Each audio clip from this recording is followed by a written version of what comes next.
கூடாரை வெல்லும் சீர் கோவிந்தா உந்தனை பாடிப்பறை கொண்டு யாம் பெரு சம்மானம் நாடு புகழும் பரிசினால் நன்றாக சூடகமே தோல்வளையே தோடே செவி பூவே பாடகமே என்றனைய பல்கலனும் யாமணிவோம் ஆடையுடுப்போம்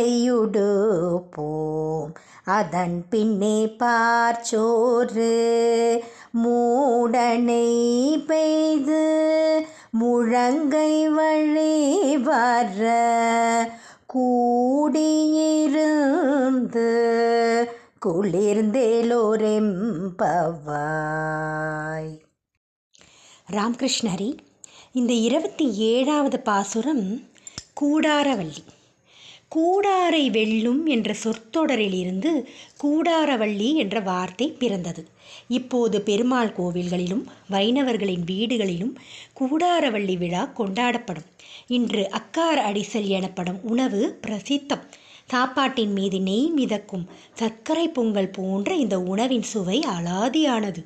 விரதத்தின் ஆரம்பத்தில் நெய், பால் ஆகியவற்றை துறந்த ஆயர்குல பெண்கள் இப்போது கண்ணனின் தரிசனம் கிடைத்த மகிழ்ச்சியில் இனிப்பான இந்த உணவை சாப்பிடுகிறார்கள். பால் சோறு என்பது பார்க்கடலையும் குறிக்கும். கண்ணா, உன் தரிசனம் கிடைத்துவிட்டது. நாங்கள் நீ பள்ளி கொள்ளும் பார்க்கடலில் இருப்பது போல உணர்கிறோம். இதுவே நித்திய சுகம். இந்த சுகத்தை எங்களுக்கு நிரந்தரமாக கொடு என வேண்டுகிறார்கள். பாசுரத்தில் எப்படி ஆண்டாள் சொல்கிறா அப்படின்றத பார்க்கலாம்.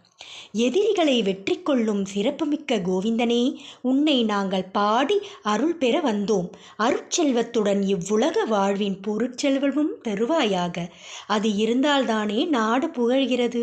கையில் அணியும் சூடகம், தோளில் அணியும் பாகுவளையம், காதில் அணியும் தோடு, கர்ணப்பூ காலில் அணியும் பாடகம் ஆகிய அணிகலன்களை எங்களுக்கு கொடு. புத்தாடைகளை வழங்கு.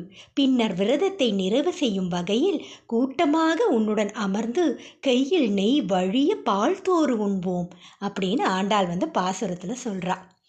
கூடாரவள்ளியை எல்லாரும் பெருமாள் கோயிலில் போய் நல்ல தரிசனம் செஞ்சுட்டு, மார்கழி இன்னும் முடியறதுக்கு இன்னும் 3 நாள் தான் இருக்கும். மார்கழி முடிஞ்சால் கூட பகவானுடைய நாமத்தை சொல்லி எப்போதும் நம்ம இந்த சத்சங்கத்திலையும் பக்தி மார்க்கத்திலையும் இருந்து அப்படி இருக்கும்போது நம்மளோட துக்கம் ரொம்ப